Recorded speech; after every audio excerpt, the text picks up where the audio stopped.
जय श्री कृष्ण। राधे राधे। नमस्कार दोस्तों, आप सभी का दिन शुभ और मंगलमय हो। इसी मंगल कामना के साथ आज के वीडियो का शुभारंभ करती हूँ। आप सभी को ज्येष्ठ पूर्णिमा की हार्दिक शुभकामनाएं। आज ज्येष्ठ मास की पूर्णिमा तिथि है, तो आज मैं आप सभी को सुनाने जा रही हूँ ज्येष्ठ पूर्णिमा की पावन कथा। प्राचीन काल में एक निर्धन ब्राह्मण रहता था, जो अत्यंत धर्मपरायण और सत्यवादी था। वह प्रतिदिन विष्णु भगवान और माता लक्ष्मी जी की पूजा करता, लेकिन दरिद्रता उसका पीछा नहीं छोड़ रही थी।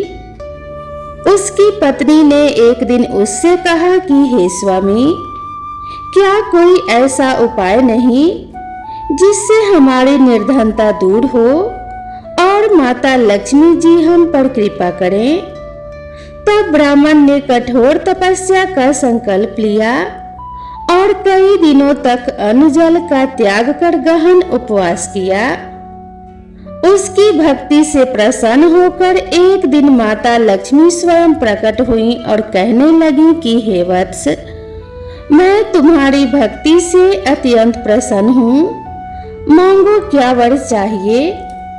ब्राह्मण ने विनम्र भाव से कहा, माता मुझे केवल इतना आशीर्वाद दे कि मेरी निर्धनता सदा के लिए समाप्त हो जाए और मैं कभी अधर्म के मार्ग पर ना चलूं। महालक्ष्मी जी ने मुस्कुराकर कहा, पूर्णिमा के दिन सच्चे मन से मेरी आराधना करने वालों को मैं कभी कष्ट में नहीं रखती। जो व्यक्ति इस दिन दीप जलाकर दान पुण्य करता है, उसके घर से दरिद्रता कोसों दूर भागती है। ऐसा कहकर महालक्ष्मी जी अंतर्ध्यान हो गई। फिर ब्राह्मण ने महालक्ष्मी के आदेश का पालन किया और पूर्णिमा के दिन व्रत दीपदान और दान पुण्य करने लगा। धीरे धीरे उसके जीवन में समृद्धि आने लगी और उसका घर धन्य धान्य से भर गया। हे माँ लक्ष्मी, इस कथा को सुनने वाले सभी भक्तों के घर में अपनी कृपा बनाए रखना। सभी घर में सुख समृद्धि और अन्न धन के भंडार भरना।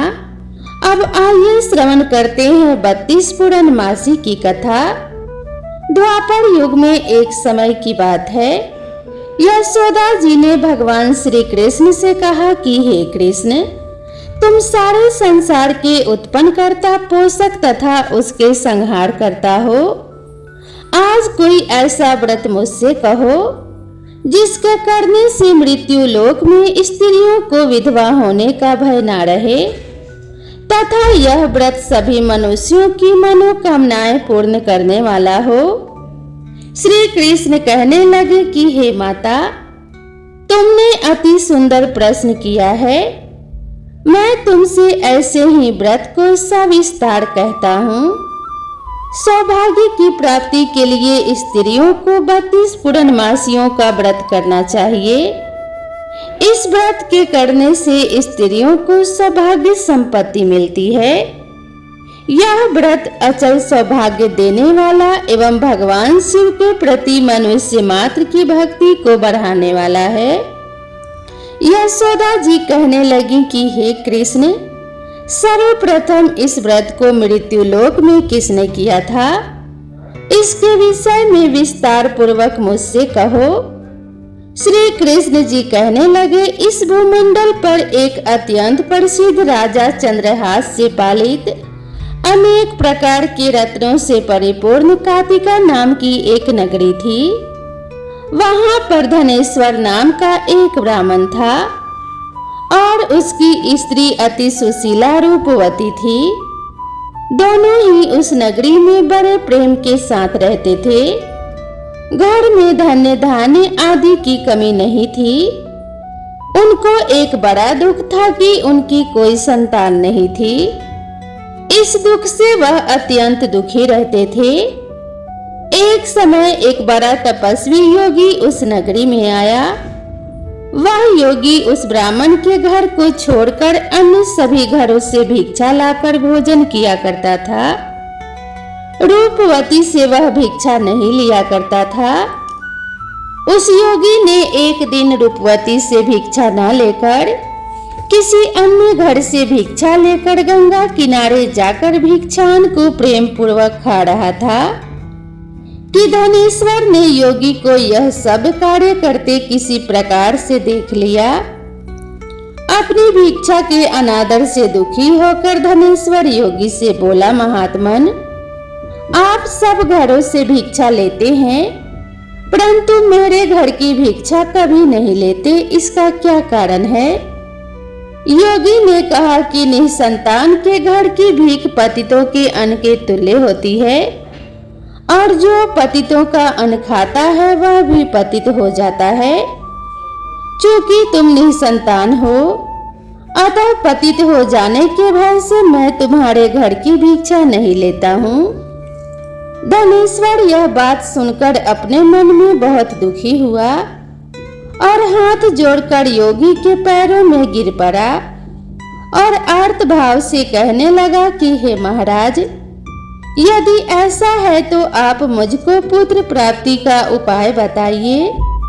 आप सर्वज्ञ हैं, मुझ पर अवश्य ही यह कृपा कीजिए। धन की मेरे घर में कोई कमी नहीं, परंतु मैं पुत्र न होने के कारण अत्यंत दुखी हूँ। आप मेरे इस दुख का हरण करें, आप समर्थवान हैं। यह सुनकर योगी कहने लगा कि हे ब्राह्मण, तुम चंडी की आराधना करो। घर आकर उसने अपने स्त्री से सब वृतांत कहा और स्वयं तप के निमित्त वन में चला गया। वन में जाकर उसने देवी चंडी की उपासना की और उपवास किया। चंडी ने 16वें दिन उसको स्वप्न में दर्शन दिया और कहा कि हे धनेश्वर, जा तेरा पुत्र होगा, परंतु वह 16 वर्ष की आयु में ही मृत्यु को प्राप्त हो जाएगा। यदि तुम दोनों स्त्री पुरुष 32 पूर्णमासियों का व्रत विधि पूर्वक करोगे तो वह दीर्घायु होगा। जितनी तुम्हारी सामर्थ्य हो आटे के दिए बनाकर शिव जी का पूजन करना, परंतु पूर्णमासी को 32 हो जाने चाहिए। प्रातः काल होने पर इस स्थान के समीप ही तुम्हें एक आम का वृक्ष दिखाई देगा। उस पर तुम चढ़कर एक फल तोड़कर शीघ्र अपने घर चले जाना। अपनी स्त्री से सब वृतांत कहना। ऋतु स्नान के पश्चात स्वच्छ होकर भगवान शंकर जी का ध्यान करके वह उस फल को खा लेगी। तब शंकर भगवान की कृपा से उसको गर्भ हो जाएगा। जब वह ब्राह्मण प्रातः काल उठा तो उसने उस स्थान के पास ही आम का एक वृक्ष देखा जिस पर एक अत्यंत सुंदर आम का फल लगा हुआ था। उस ब्राह्मण ने उस आम के वृक्ष पर चढ़कर उस फल को तोड़ने का प्रयत्न किया, परंतु वृक्ष पर कई बार प्रयत्न करने पर भी वह चढ़ नहीं पाया। तब तो उस ब्राह्मण को बहुत चिंता हुई और विघ्न विनाशक श्री गणेश जी की वंदना करने लगा कि हे दयानिधे, अपने भक्तों के विघ्नों का नाश करके उनके मंगल कार्य को करने वाले, दुष्टों का नाश करने वाले, रिद्धि सिद्धि के देने वाले, आप मुझ पर कृपा करके इतना बल दें कि मैं अपने मनोरथ को पूर्ण कर सकूं। इस प्रकार श्री गणेश जी की प्रार्थना करने पर उनकी कृपा से धनेश्वर वृक्ष पर चढ़ गया और उसने एक अति सुंदर आम का फल देखा। उसने विचार किया कि जो वरदान से फल मिला था वह यही है और कोई फल दिखाई नहीं देता। उस धनेश्वर ब्राह्मण ने जल्दी से उस फल को तोड़कर अपनी स्त्री को लाकर दिया और उसकी स्त्री ने अपने पति के कथन अनुसार उस फल को खा लिया और वह गर्भवती हो गई। देवी जी की असीम कृपा से उसे एक अत्यंत सुंदर पुत्र उत्पन्न हुआ जिसका नाम उन्होंने देवी दास रखा। माता पिता के हर्ष और शोक के साथ वह बालक शुक्ल पक्ष के चंद्रमा की भांति अपने पिता के घर में बढ़ने लगा। भवानी की कृपा से वह बालक बहुत ही सुंदर, सुशील और विद्या पढ़ने में बहुत ही निपुण हो गया। दुर्गा जी की आज्ञा अनुसार उसकी माता ने 32 पूर्णमासी का व्रत रखना आरंभ कर दिया था, जिससे उसका पुत्र बड़ी आयु वाला हो जाए। 16वां वर्ष लगते ही देवीदास के माता पिता को बड़ी चिंता हो गई कि कहीं उनके पुत्र की इस वर्ष मृत्यु न हो जाए। इसीलिए उन्होंने अपने मन में विचार किया कि यदि यह दुर्घटना उनके सामने हो गई तो वे कैसे सहन कर सकेंगे। उन्होंने देवीदास के मामा को बुलाया और कहा कि हमारी इच्छा है कि देवीदास 1 वर्ष तक काशी में जाकर विद्या अध्ययन करे और उसको अकेला भी नहीं छोड़ना चाहिए। इसीलिए साथ में तुम चले जाओ और 1 वर्ष के पश्चात इसको वापस लौटा लाना। सब प्रबंध करके उसके माता पिता ने काशी जाने के लिए देवीदास को एक घोड़े पर बैठाकर उसके मामा को उसके साथ कर दिया, किंतु यह बात उसके मामा या किसी और से नहीं कही। धनेश्वर ने सपत्नी अर्थात अपने पत्नी के साथ अपने पुत्र की मंगल कामना तथा दीर्घायु के लिए भगवती दुर्गा की आराधना और पूर्णमासियों का व्रत करना आरंभ कर दिया। इस प्रकार बराबर 32 पूर्णमासी का व्रत पूरा किया। कुछ समय पश्चात एक दिन वह दोनों मामा भांजा मार्ग में रात्रि बिताने के लिए किसी ग्राम में ठहरे हुए थे। उस दिन उस गांव में एक ब्राह्मण की अत्यंत सुंदरी, सुशीला, विदुषी और गुणवती कन्या का विवाह होने वाला था। जिस धर्मशाला के अंदर वर और उसकी बारात ठहरी हुई थी, उसी धर्मशाला में देवीदास और उसके मामा भी ठहरे हुए थे। संजोगवश कन्या को तेल आदि चढ़ाकर मंडप आदि का कृत्य किया गया तो लगन के समय वर को धनुर्वात हो गया। तत्पश्चात वर के पिता ने अपने कुटुंबियों से परामर्श करके निश्चय किया कि यह देवीदास मेरे पुत्र जैसा ही सुंदर है, मैं इसके साथ ही लगन करा दूं और बाद में विवाह के अन्य कार्य मेरे लड़के के साथ हो जाएंगे। ऐसा सोचकर वह देवीदास के मामा से जाकर बोला कि तुम थोड़ी देर के लिए अपने भांजे को हमें दे दो, जिससे विवाह के लगन का सब कृत्य सुचारू रूप से हो सके। तब उसका मामा कहने लगा कि जो कुछ भी मधु परक आदि कन्यादान के समय वर को मिले वह सब हमें दे दिया जाए तो मेरा भांजा इस बारात का दूल्हा बन जाएगा। यह बात वर के पिता द्वारा स्वीकार कर लेने पर उसने अपना भांजा वर बनने को भेज दिया और उसके साथ सब विवाह कार्य रात्रि में विधि पूर्वक संपन्न हो गया। पत्नी के साथ वह भोजन न कर सका और अपने मन में सोचने लगा कि ना जाने यह कैसी स्त्री होगी। वह एकांत में इसी सोच में गर्म निश्वास छोड़ने लगा तथा उसकी आंखों में भी आंसू आ गए। तब वधू ने पूछा कि क्या बात है, आप इतने उदासीन व दुखी क्यों हो रहे हैं। तब उसने सब बातें जो वर के पिता व उसके मामा में हुई थी उसको बतला दी। तब कन्या कहने लगी कि यह ब्रह्म विवाह के विपरीत कैसे हो सकता है। देव, ब्राह्मण और अग्नि के सामने मैंने आपको ही अपना पति बनाया है, इसीलिए आप ही मेरे पति हैं। मैं आप ही की पत्नी रहूंगी, अन्य किसी की कदापि नहीं। तब देवीदास ने कहा, ऐसा मत करिए, क्योंकि मेरी आयु बहुत थोड़ी है। मेरे पश्चात आपकी क्या गति होगी। इन बातों को अच्छी तरह विचार कर लो। परंतु वह दृढ़ विचार वाली थी, बोली कि जो आपकी गति होगी वही मेरी गति होगी। हे स्वामी, आप उठिए और भोजन करिए। आप निश्चय ही भूखे होंगे। इसके बाद देवीदास और उसकी पत्नी दोनों ने भोजन किया तथा शेष रात्रि वे सोते रहे। प्रातः काल देवीदास ने अपनी पत्नी को 3 नगों से जड़ी हुई एक अंगूठी दी और एक रुमाल दिया और बोला कि हे प्रिय, इसे लो और संकेत समझकर स्थिर चित्त हो जाओ।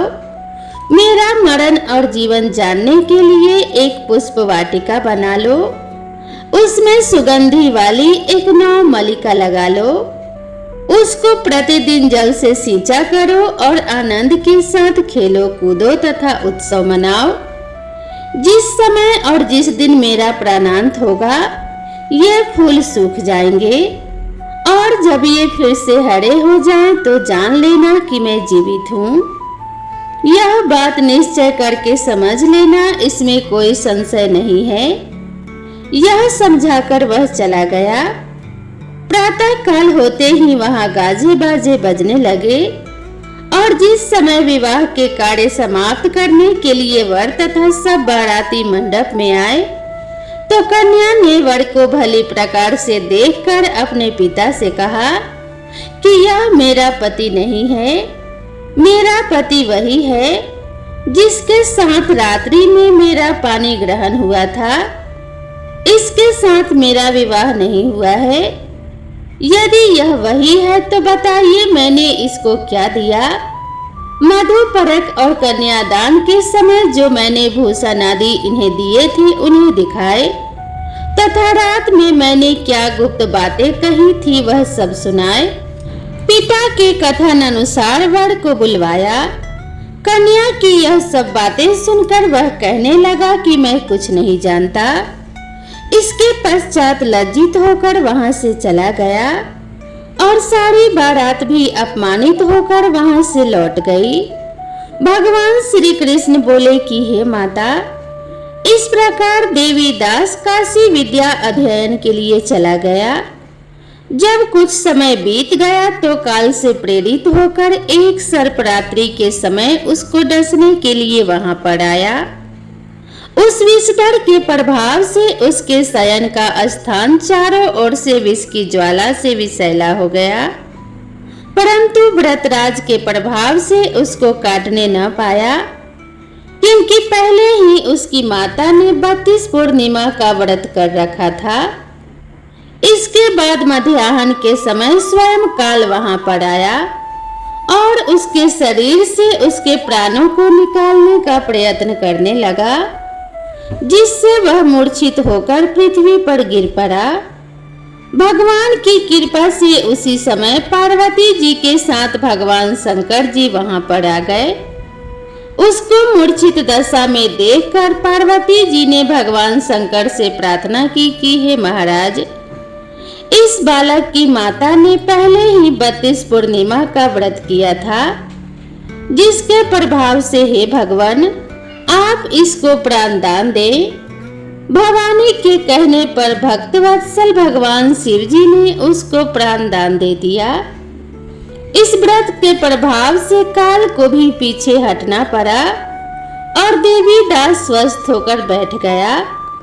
उधर उसकी स्त्री उसके काल की प्रतीक्षा किया करती थी। जब उसने देखा कि उस पुष्प वाटिका में पत्र पुष्प कुछ भी नहीं रहे तो उसको अत्यंत आश्चर्य हुआ, और जब वह वैसे ही हरी भरी हो गई तत्पश्चात वह जान गई कि वह जीवित हो गए हैं। यह देखकर वह बहुत ही प्रसन्न मन से अपने पिता से कहने लगी कि हे पिताजी, मेरे पति जीवित हैं, आप उनको ढूंढिए। जब 16वां वर्ष व्यतीत हो गया तो देवीदास भी अपने मामा के साथ काशी से चल दिया। इधर उसके ससुर उसको ढूंढने के लिए अपने घर से जाने ही वाले थे कि वह दोनों मामा भांजा वहां पर आ गए। उसको आया देखकर उसका ससुर बड़ी प्रसन्नता के साथ अपने घर में ले आया। उस समय नगर के निवासी भी वहां पर इकट्ठे हो गए और सबने निश्चय किया कि अवश्य ही इसी बालक के साथ इस कन्या का विवाह हुआ था। उस बालक को जब कन्या ने देखा तो पहचान लिया और कहा कि यह तो वही है जो संकेत करके गया था। तदुपरांत सभी कहने लगे कि भला हुआ जो यह आ गया, और सब नगरवासियों ने आनंद मनाया। कुछ दिन बाद देवीदास अपनी पत्नी और मामा के साथ अपने ससुर के घर से बहुत सा उपहार आदि लेकर अपने घर के लिए प्रस्थान किया। जब वह अपने गांव के निकट आ गया तो कई लोगों ने उसको देखकर उसके माता पिता को पहले ही जाकर खबर दे दी कि तुम्हारा पुत्र देवीदास अपनी पत्नी और मामा के साथ घर वापस आ रहा है। ऐसा समाचार सुनकर पहले तो उन्हें विश्वास ही नहीं हुआ, किंतु जब और लोगों ने भी आकर उनकी बात का समर्थन किया तो उनको बड़ा आश्चर्य हुआ। लेकिन थोड़ी देर में देवीदास ने आकर अपने माता पिता के चरणों में अपना सिर रखकर प्रणाम किया और उसकी पत्नी ने अपने सास ससुर के चरणों को स्पर्श किया तो माता पिता ने अपने पुत्र और पुत्रवधू को अपने हृदय से लगा लिया और दोनों की आंखों से प्रेमाश्रु बह चले। अपने पुत्र और पुत्रवधू के आने की खुशी में धनेश्वर ने बड़ा भारी उत्सव किया और ब्राह्मणों को भी ढेर सारा दान दक्षिणा देकर प्रसन्न किया। श्री कृष्ण जी कहने लगे, इस प्रकार धनेश्वर 32 पूर्णिमाओं के व्रत के प्रभाव से पुत्रवान हो गया। जो भी स्त्रियां इस व्रत को करती हैं वे जन्म जन्मांतर में वैधव्य का दुख नहीं भोगती और सदैव सौभाग्यवती रहती हैं। यह मेरा वचन है, इसमें कोई संदेह नहीं मानना। यह व्रत पुत्र पौत्रों को देने वाला तथा संपूर्ण मनोकामनाओं को पूर्ण करने वाला है। 32 पूर्णिमाओं का व्रत करने से व्रती की सब इच्छाएं भगवान शिव जी की कृपा से पूर्ण हो जाती हैं। तो एक बार प्रेम से बोलिए, भगवान श्री कृष्ण की जय, भगवान शिव और माता पार्वती की जय। तो दोस्तों, भगवान शिव और माता पार्वती की कृपा आप सभी के परिवार के ऊपर बनी रहे। भगवान श्री कृष्ण और राधा रानी की कृपा से आप सभी के घर में अन्न के भंडार भरे रहें। इसी मंगल कामना के साथ आप सभी से विदा लेते हैं। वीडियो कैसी लगी कमेंट करके जरूर बताएं और कमेंट बॉक्स में जय श्री कृष्णा लिखना ना भूलें। तो दोस्तों, अगर आप सभी इस चैनल पर पहली बार आए हैं तो चैनल को सब्सक्राइब कर लें और इस वीडियो को अपने सभी परिवार और मित्रों के साथ शेयर करना ना भूलें। तो मिलते हैं इसी तरह की नई कथा और नई कहानी के साथ। तब तक के लिए राधे राधे।